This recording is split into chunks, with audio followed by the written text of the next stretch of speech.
He actually, when I'm connecting with him, is pointing to a necklace. He tells me there was a necklace that was made. So does all your family have a matching necklace Yes. of him? Can I hold on one second?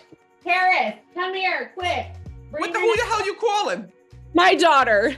Bring your necklace. Hurry up. Shut the hell up. She's got it. So this is my brother.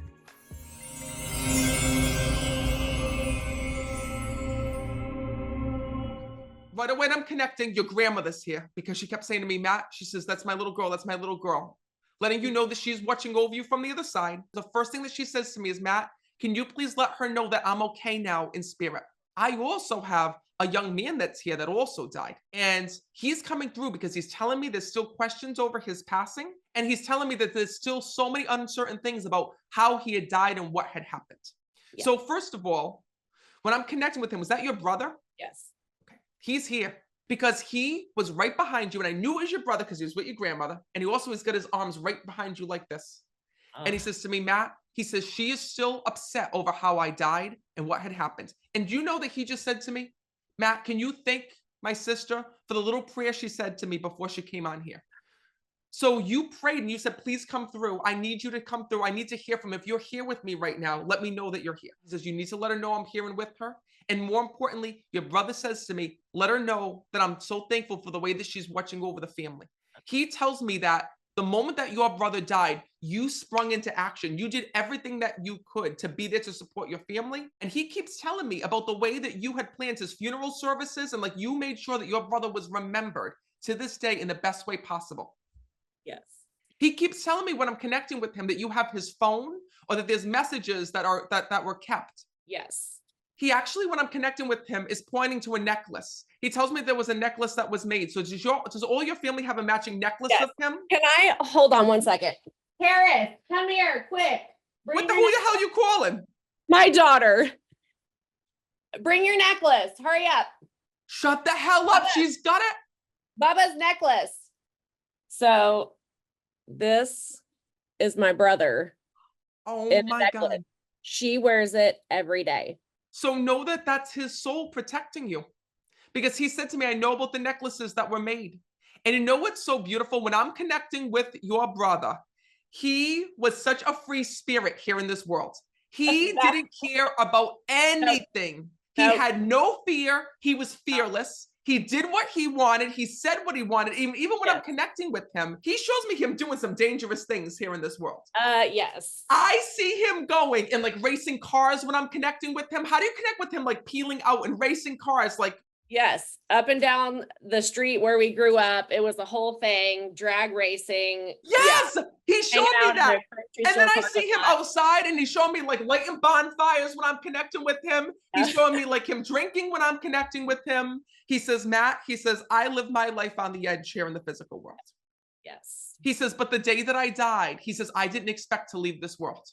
He talks about passing in tragedy here in the physical world when I'm connecting with him. And he also tells me that he lost consciousness when he had died here in the physical. Your brother says to me that here in this world, the two of you were very close.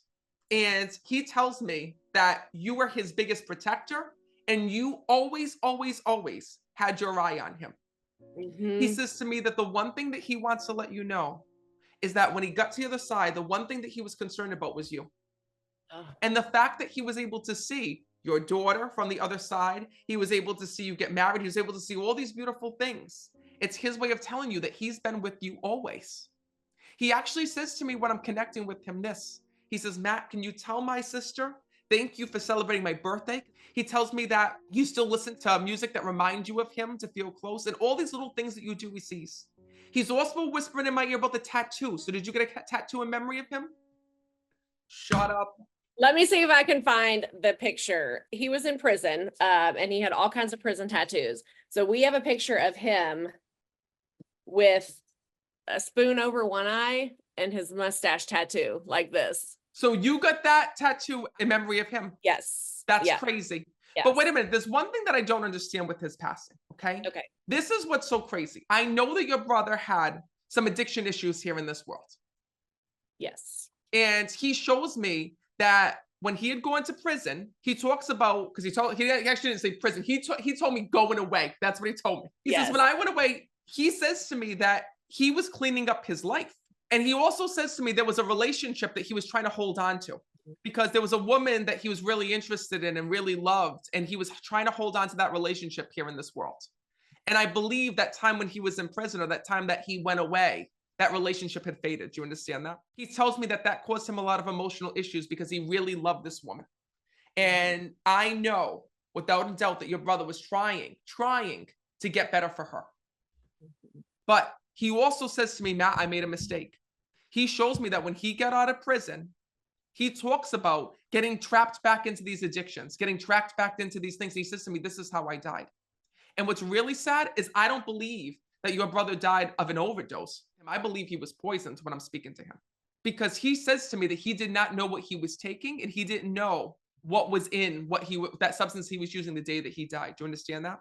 Yes. Because I said to him, what were you feeling before he died? He says, all I felt was anger, upset. I was sad. He says, and I did this to take the edge off. He says, and what's really sad is this. I don't know how much he shared with you. I know he shared everything with you.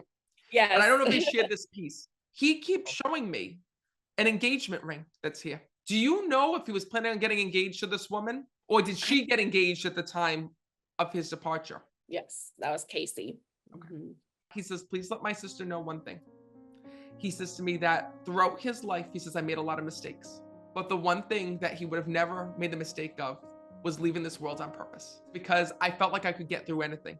So the day that your brother died, he wants to let you know it was a mistake. And he's so sorry for the burden that it left you with. But he is with you every day. He is by your side and always watching over you. Oh, I love I this. also got to tell you one thing. He's telling me this name. Is there also Nick? Oh my God. His name was Keegan Nicholas, but Keegan was all over the news, breaking into houses, stealing cars, getting caught with this, blah, blah, blah. So the girl that he was with when he passed, we didn't know her. It was not a short relationship. And so everyone, when he got out of prison, he went by Nick. Shut the hell up. Yeah. He kept, I got the chills. He kept saying to me, Yes. say Nick, she'll know it's me. Yes. Oh my God. Yes. Know that it's his way of validating without a doubt. Because I always ask your loved ones information. Tell me things that nobody else would know. Tell me things that would really validate that it's you. And he just whispered in my ear, say Nick. Yeah. So know that Keegan, right, Yes. was associated with all the bad things here in this world. Yeah. Nick was the good guy. It's like Dr. Jekyll and Mr. Hyde, right? Exactly. So he says to me, let her know in heaven I'm known as Nick. That's crazy. I love it. Well, listen, I know it's a long ways away, but I really hope that I get to meet you in Dallas if you can make it. And I really hope that this helped you today. Thank you so much. I'm going to have to call my mom after this. Is this your first time being here? It is. It is. I saw you on TikTok and I was like, what the heck? So I had all kinds of alarms set because I'm like, I got to remember it's Sunday. I usually sleep in. So, well, I am so happy that you're here. And I'm so happy that I get to deliver this message. Thank you so much. I wish I could come to the screen and hug you. I know. I'm going to leave you with that.